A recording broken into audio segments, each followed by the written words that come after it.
Hello and welcome to Reddit Reads. Please smash that like button and subscribe. Supermarket cashier gets revenge on a Karren. This is a tale of petty revenge I did not commit, but I got to observe and enjoy firsthand.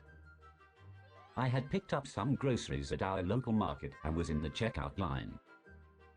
In front of me was a Karren on her cell phone, loudly complaining to the person on the other end about the lack of choices in the store and the lack of toilet paper. During checkout, she talked trash about the grocery store and its employees, all but ignored the cashier, and then stalked off in a huff as soon as she paid. As the cashier began to ring up my groceries, he noticed that Karren had forgotten to take a package of chicken she had paid for. Barely raising his voice, he called out, "Ma'am? Ma'am, you forgot your chicken." He made a show of looking around, and then said, "Oh, well. I guess she's gone. Want some free chicken?" Petty revenge chicken tastes pretty good.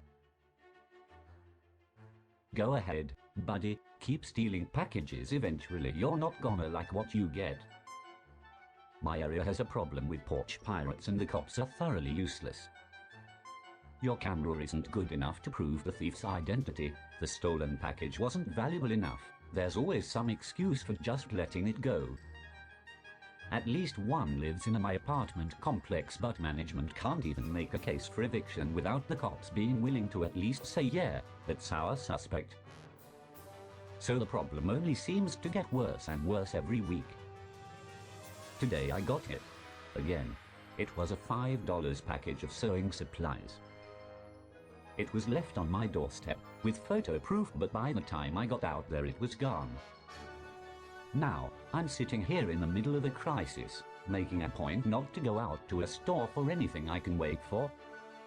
And some jerk-off saw my attempt to not get them sick as a golden opportunity for free stuff, so I'm just sitting here thinking, well, gee, that's rather rude.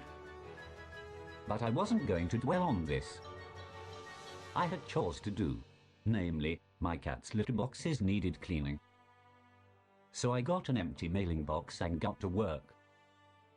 But there wasn't really enough to fill the box, so I started thinking, do we have anything else similarly awful around here? And that was when I found my jar of failed sourdough starter. I didn't close it well enough, a couple bugs got in, and predictability ensued from there. I'd been dreading cleaning that jar out for months. I'd had it sealed up to kill the bugs and keep us from smelling it, and I'd considered throwing it out altogether, but it was a nice jar, so I didn't want to do that. I finally decided to get it over with and clean it out. The jar is in the dishwasher as we speak. As for the contents, they're finally going to good use. And, just to make it very clear how I felt about this, I left a little note with an applicable quote. Put some plastic wrap over the top of everything to keep the spoiled bread juice from soaking through the box. When I flipped it back over, I opened the box from the bottom to keep the mailing labels intact, left the note in there, and here it is, the first of possibly many lovely gifts for the neighbors. Sadly, but also fortunately, there is no way to share smell online, so I'm just going to say I've been in porta potties that smelled better than the end result. Sure enough, the package is gone. Well, I think that thief got what he deserved.